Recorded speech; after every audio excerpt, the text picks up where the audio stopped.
Imagine waking tomorrow to a choice between $85,000 and $180,000.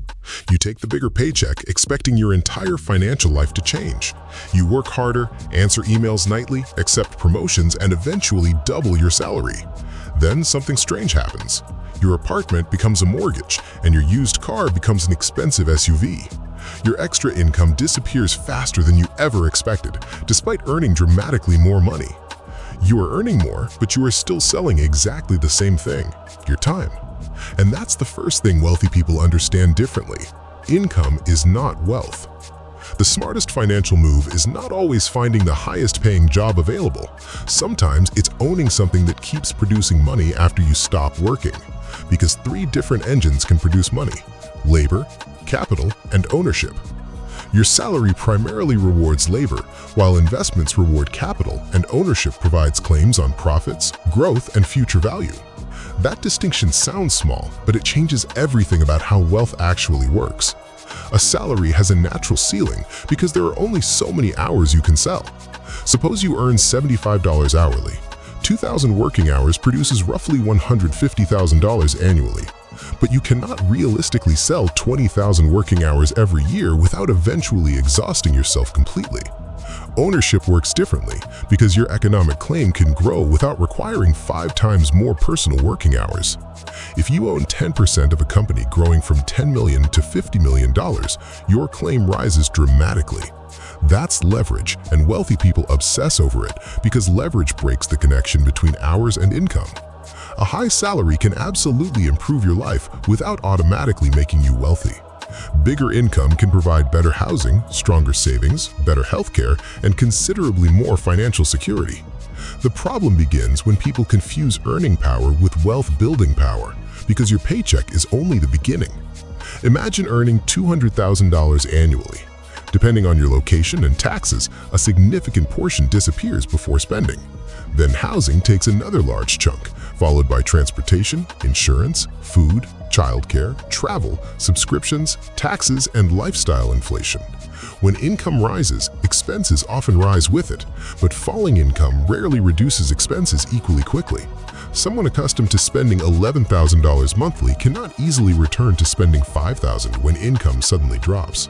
A larger paycheck can therefore create a larger financial machine requiring more money simply to maintain. There is another hidden cost. High-paying careers can make leaving those jobs psychologically difficult. If your lifestyle requires $14,000 monthly, walking away from a $240,000 salary becomes terrifying. Your golden handcuffs are not always stock options. Sometimes they are simply your monthly bills. Wealth is not simply earning more money. It is creating enough flexibility to make decisions without depending completely on your next paycheck. Suppose two professionals both earn $180,000, but one works 45 hours while another works 70. Both have identical incomes, yet they receive dramatically different economic returns from their available time. The first person has substantially more flexibility each week to pursue opportunities beyond their primary employment. Those additional hours could support family, learning, investing, networking, business building, or simply recovering from work. Call it optionality.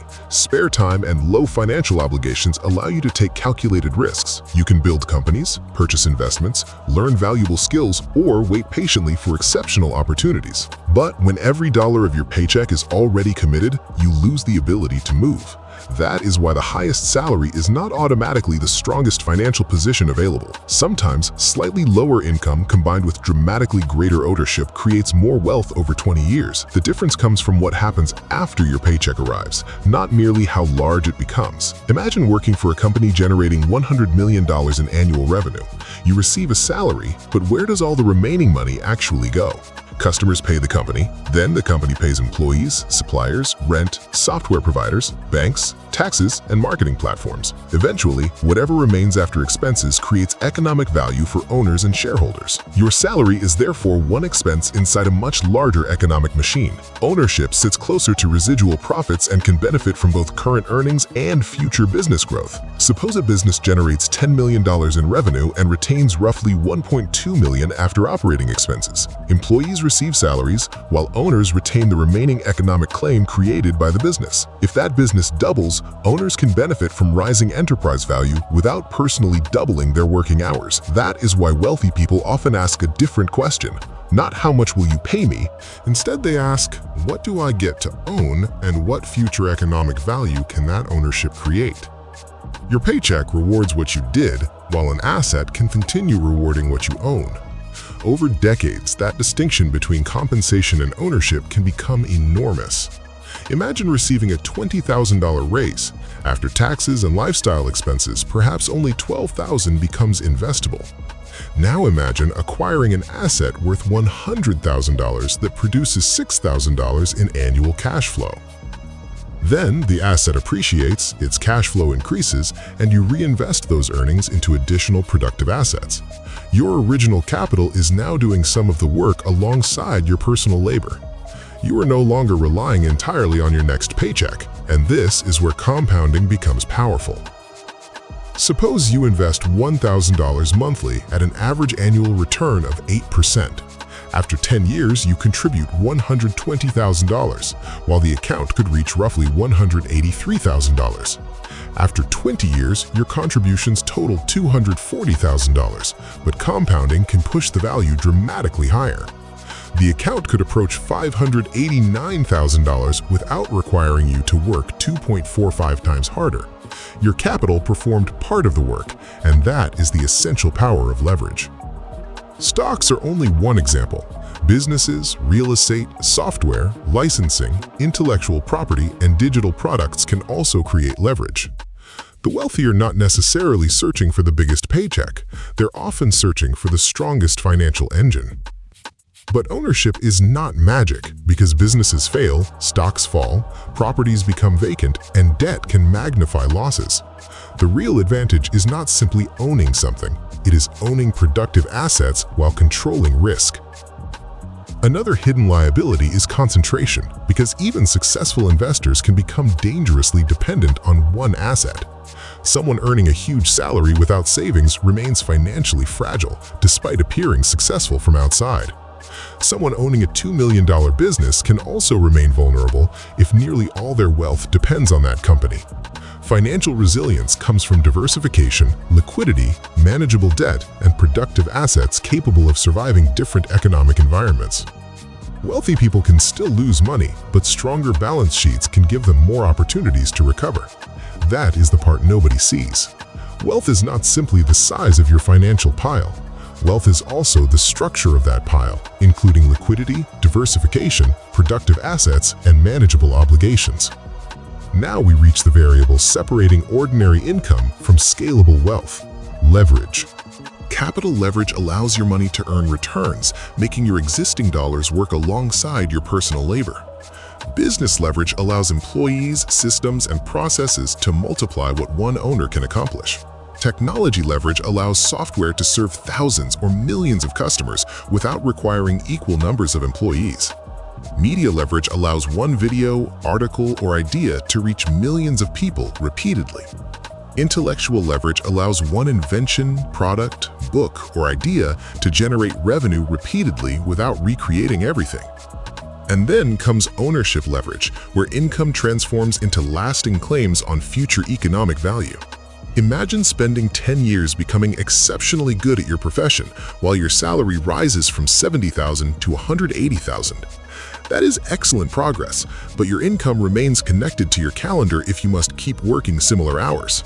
Now imagine building something earning $20,000 annually, then $50,000, then $100,000, then $300,000. The important change is not merely the number, it is the relationship between that number and your time. That is freedom. Your personal time is no longer the only input required to create another dollar. This is why a high salary can create comfort, while ownership can eventually create financial independence. This does not mean you should stop pursuing higher income, because valuable skills and better compensation still matter. Increase your skills, negotiate aggressively, pursue valuable work, and use rising income as fuel for ownership. Once your income rises, however, the critical question changes. What can your money eventually own? The goal is converting active income into productive assets, capable of generating additional income and potential appreciation. That is the difference between making money and building wealth. One depends heavily on labor, while the other can compound. To see this clearly, imagine two people starting at age 25 with similar opportunities but different financial strategies. Call them Alex and Jordan. Both begin around the same career stage and earn meaningful incomes over time. Alex focuses aggressively on maximizing salary, eventually reaching $220,000 annually. Jordan earns slightly less at several points, averaging around $105,000, while keeping expenses near $6,800 monthly. Alex's lifestyle rises with income, eventually consuming roughly $13,500 each month. Instead, Jordan invests $2,000 monthly for 20 years at an assumed 8% annual return. Contributions total $480,000, while compounding could grow the portfolio toward roughly $1.18 million. High income can build comfort, but ownership and leverage allow wealth to compound without trading every hour for money.